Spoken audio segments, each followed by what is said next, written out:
Hey there, everyone! I hope you are all doing good. Stasma here. Welcome to this new episode of Schlappy Patching. In this one, I'm still going to use my little pod with the triangle grinders and the Eddy, but this time I'm going to use this little box as a filter bank.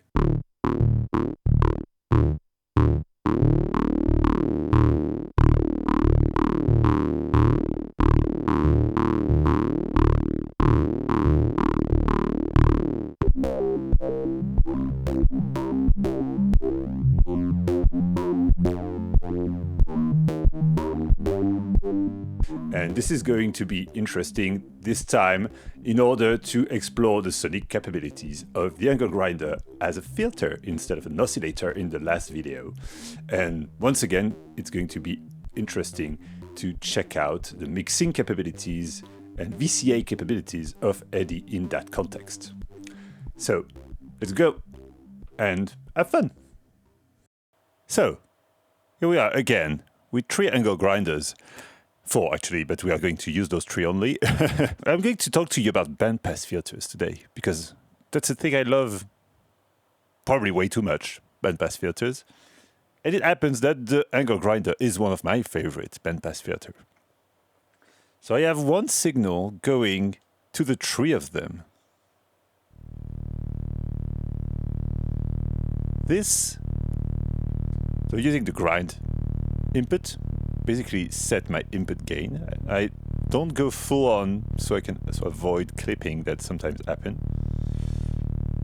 And this is going to Eddy here. So yeah, I have a quite simple non-resonant bandpass filter. I can make it resonate using the damp, that is a sort of reverse resonance control. Just trying to balance out my left and right channel. That's better. Okay, so we have one bandpass filter. What's better than one bandpass filter? Multiple bandpass filters in parallel.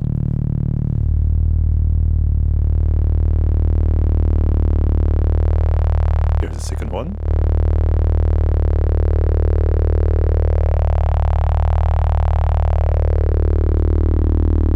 This one's going to be our low one. This one our mid one, and you probably guessed it. This is my high one. That's tasty. So, let's make the input signal a tiny bit more interesting. If you want to see what the input signal is, let me move around the camera a little bit. I'm using the saw and co-saw output of this tree body being just slightly modulated by slow and wobbly sine waves from both sides, each modulated to make them wobbly with this boundary layer. Okay, back to the bandpass. One of the first things I like to do with this kind of setup, so I can also have the dry signal, is that I will patch those 2 in stereo. One going to left, one going to right. It also makes it quite fun to put those 2 in kind of the same region.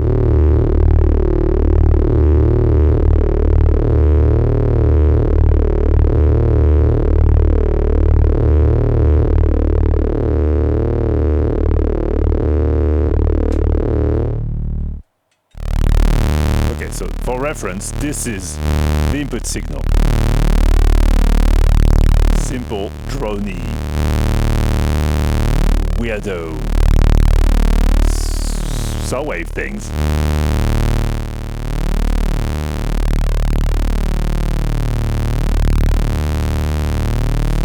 One interesting thing here, we could use some phase-shifted bandpass filter, but as we are using Eddy, we can flip the phase directly on the module. Which is more efficient than moving away patch cables. With this kind of setup, it can be very interesting to flip the phase of one or the other. You can hear that I have much more bass now.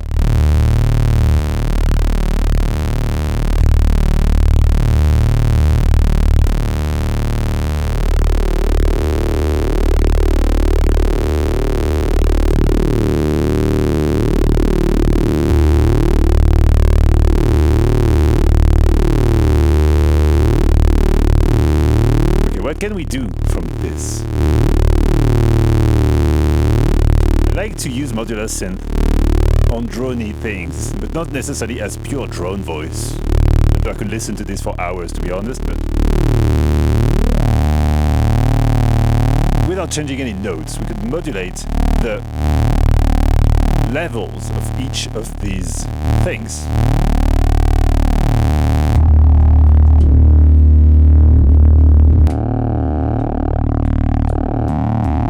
Make it more a classic filter bank. Let's go back on just one channel in mono here. Let's control the amplitude of each of these bands. So I will patch something rhythmical. I'm not going to bore you with details here. So I'm using a nibbler to create gates. I'm going to trigger a bunch of envelopes from a boundary layer over here.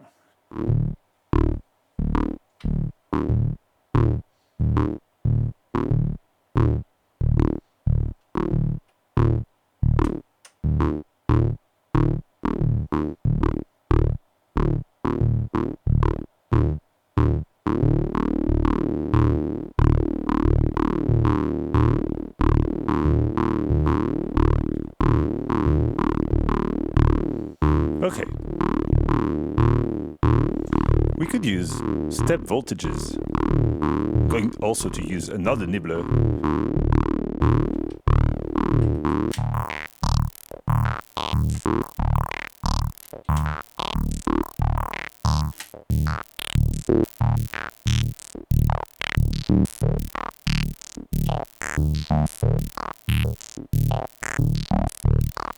Could be more interesting if I was using some attenuation.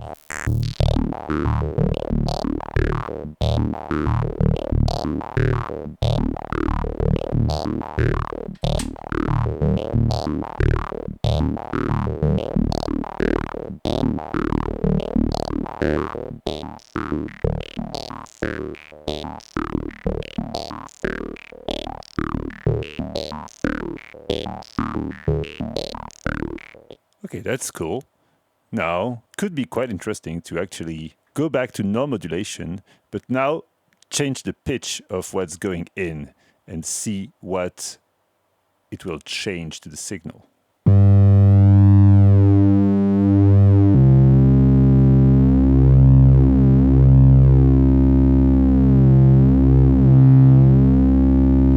So, another kind of filter bank we could try to achieve here would be one low pass, one band pass, one high pass.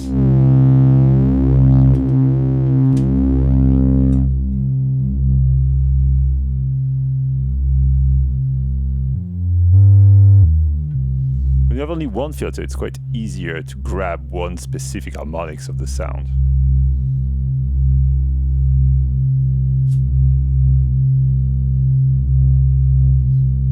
Okay, let's go band pass.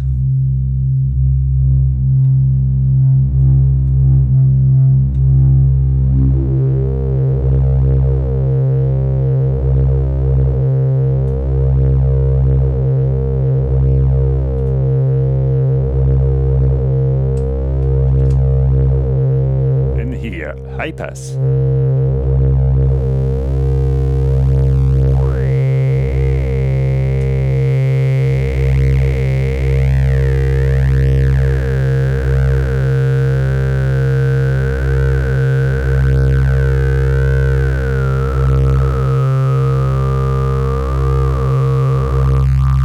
If we remove the band pass, we have a band reject filter.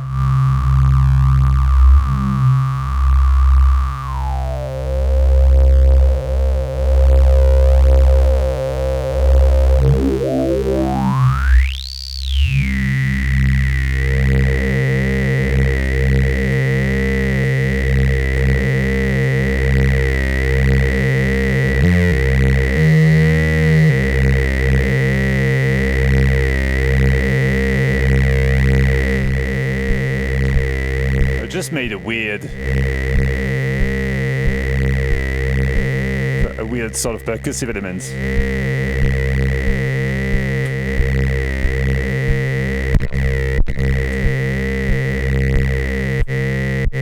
I'm going to use it to duck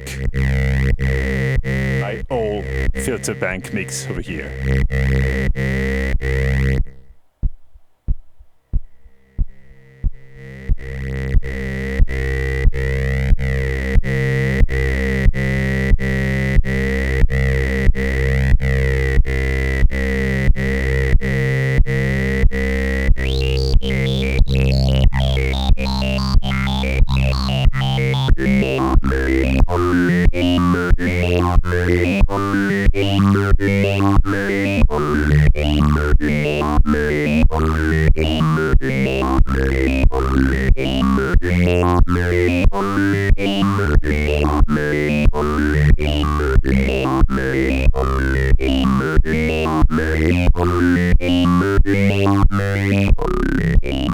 Just for try, let's go back to what we had at the beginning, meaning 3 bandpass filters.